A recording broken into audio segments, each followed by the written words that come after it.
الحمدللہ وحدہ والصلاۃ والسلام علی من لا نبی بعدہ اشہد ان لا الہ الا اللہ وحدہ لا شریک لہ واشہد ان محمدا عبدہ ورسولہ اما بعد۔ سورۃ البقرہ قرآن مجید کی ترتیب کے اعتبار سے دوسری سورت ہے۔ اس کا نام البقرہ ہے۔ بقرہ گائے کو کہتے ہیں۔ اس کا نام اسی لیے البقرہ رکھا گیا کیونکہ اس میں گائے کا ایک قصہ ذکر کیا گیا ہے جو موسیٰ علیہ السلام کی قوم کو ذبح کرنے کا حکم تھا۔ اسی سورت کی آیت نمبر 67 دیکھ لیں۔ وَإِذْ قَالَ مُوسَىٰ لِقَوْمِهِ إِنَّ اللَّهَ يَأْمُرُكُمْ أَن تَذْبَحُوا بَقَرَةً، اور اس کی بعد والی آیات میں بھی گائے کے الفاظ موجود ہیں۔ اسی طرح اس کا نام زہرا بھی ہے، جیسا کہ صحیح مسلم کی حدیث میں ہے، آئندہ آ رہی ہے۔ سورۃ البقرہ بالاتفاق مدنی صورت ہے۔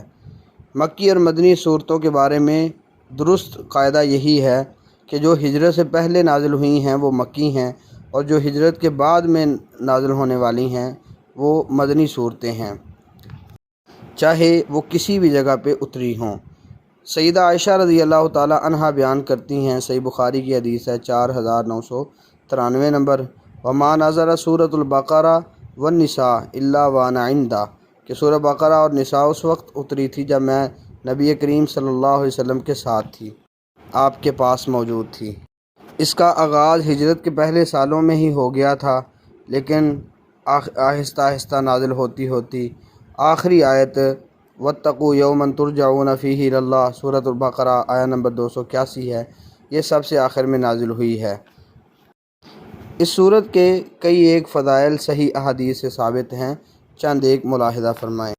ابو ہریرہ رضی اللہ تعالی عنہ بیان کرتے ہیں کہ نبی کریم صلی اللہ علیہ وسلم نے فرمایا، لا تجعلوا بیوتکم مقابر ان الشیطان ینفر من البیت الذی تقرأ فیہ سورۃ البقرہ، اپنے گھروں کو قبرستان نہ بناؤ، یقیناً شیطان اس گھر سے بھاگ جاتا ہے جس میں سورۃ بقرہ پڑھی جائے۔ صحیح مسلم حدیث نمبر 780 ہے، اور جامع ترمذی 2877 نمبر روایت ہے، اس میں آخر میں الفاظ ہیں وَإِنَّ الْبَيْتَ الَّذِي تُقْرَأُ فِيهِ الْبَقَرَةُ لَا يَدْخُلُهُ الشَّيْطَانُ، جس گھر میں بقرہ پڑھی جائے شیطان اس گھر میں داخل نہیں ہوتا۔ امام ترمذی رحمہ اللہ نے اس کو حسن صحیح قرار دیا ہے۔ مسند احمد حدیث نمبر 24531 ہے۔ شعیب النوت رحمہ اللہ نے اس کی سند کو حسن قرار دیا ہے۔ اس میں الفاظ ہیں من اخذ السبع الاول من القرآن فهو حبر، جو قرآن کی پہلی 7 صورتوں کو سیکھ لیتا ہے تو وہ بہت بڑا عالم بن جاتا ہے۔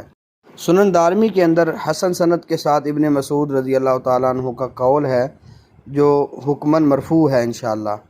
فرماتے ہیں ان لکل شیء صناما وان صنام القرآن سورۃ البقرہ، کہ ہر چیز کی کوئی چوٹی ہوتی ہے، قرآن مجید کی جو صنام اور چوٹی ہے وہ سورۃ البقرہ ہے۔ وَإِنَّ لِكُلِّ شَيْءٍ لُبَابًا وَإِنَّ لُبَابَ الْقُرْآنِ الْمُفَصَّلِ، ہر چیز کا کوئی مغز ہوتا ہے، قرآن کا مغز مفصل ہے، یعنی مفصل صورتیں سورۃ الحجرات سے لے کر سورۃ ناس تک۔ اسی طرح ابن مسعود رضی اللہ تعالیٰ عنہ کا ایک قول ثابت ہے فضائل القرآن مستغفری کے اندر، حدیث نمبر 1135، جو موقوف ہے، حکماً مرفوع ہے۔ حکماً مرفوع کا مطلب یہ ہوتا ہے کہ صحابی کی ایسی بات جو وہ اپنی عقل، اپنی قیاس یا اپنی رائے نہیں دے سکتا، ضرور اس نے نبی کریم صلی اللہ علیہ وسلم سے سنی ہے، جیسا کہ یہ فضیلت ذکر کر رہے۔ فرماتے ہیں من قرأ 4 آیات من اول سورۃ البقرہ وآیۃ الکرسی وآیتین بعد آیۃ الکرسی و3 آیات من آخر سورۃ البقرہ لم یقربہ یومئذ شیطان ولا یقرأ علی مجنون الا افاقا، کہ جو سورۃ بقرہ کی پہلی 4 آیات پڑھتا ہے اور آیت الکرسی پڑھتا ہے، آیت الکرسی کی بعد والی 2 آیات پڑھتا ہے اور سورۃ بقرہ کی آخری 3 آیات پڑھتا ہے، اس دن شیطان اس کے قریب نہیں آئے گا، اور جس مجنون اور دیوانے پہ یہ پڑھی جائے اس کو افاقہ ہوگا۔ جو راقی حضرات ہیں، دم کرنے والے ہیں، انہوں نے یہ چیز بتائی ہے کہ انسان سورۃ بقرہ مکمل پڑھے، اور اگر نہیں تو کم از کم یہ چیزیں ضرور پڑھا کریں۔ اور جامع ترمذی میں حدیث نمبر 2876 ہے، اس کی سند حسن ہے۔ ابو ہریرہ رضی اللہ تعالیٰ عنہ فرماتے ہیں نبی کریم صلی اللہ علیہ وسلم گنتی کے کچھ لشکر بھیجتے تھے، تو بھیجتے وقت ان سے قرآن سنا کرتے تھے، ایک مرتبہ ایسے ہی آپ نے بھیجا اور ان سے قرآن سنا تو ہر آدمی کو جتنا جتنا قرآن آتا تھا وہ سناتا جاتا تھا۔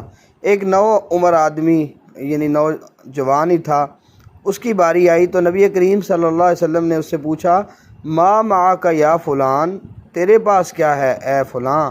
اس نے کہا مائیا قضا و قضا و سورۃ البقرہ، مجھے فلاں فلاں چیز آتی ہے اور اسی طرح سورہ بقرہ بھی۔ تو نبی پاک علیہ السلام نے جب یہ سنا تو پوچھا ماں کا سورۃ البقرہ، کیا تیرے پاس سورۃ بقرہ ہے؟ تو اس نے کہا ہاں۔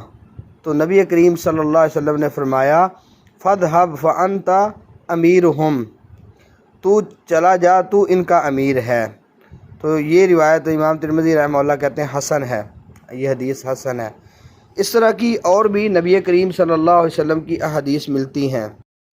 صحیح مسلم حدیث نمبر 804 ہے، امام نووی رحمہ اللہ نے اس پر باب باندھا باب فضل قراءۃ القرآن و سورۃ البقرہ، قرآن پڑھنے اور سورہ بقرہ پڑھنے کی فضیلت۔ اس میں ابو امامہ الباہلی رضی اللہ تعالیٰ عنہ سے مروی روایت لے کے آئے ہیں کہ انہوں نے رسول اللہ صلی اللہ علیہ وسلم سے سنا، آپ نے کہا اقرأوا القرآن فإنہ یاتی یوم القیامہ شفیع لاصحابی، قرآن پڑھا کرو، یقیناً یہ پڑھنے والوں کا سفارشی ہوگا قیامت کے دن۔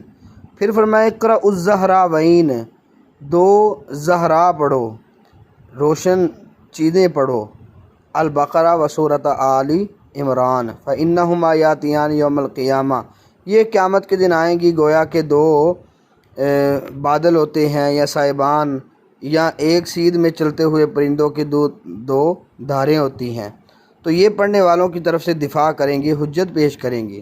نبی کریم صلی اللہ علیہ وسلم نے ساتھ یہ بھی فرمایا اقرأوا سورۃ البقرہ، سورۃ بقرہ پڑھو، فإن أخذها برکہ، اس کو لینا، اس کو سیکھنا یہ برکت ہے، وترکها حسرہ، اور اس کو چھوڑ دینا یہ حسرت ہے، ولا یستطیعها البطلہ، اور کوئی باطل پرست اس کی طاقت نہیں رکھ پائے گا۔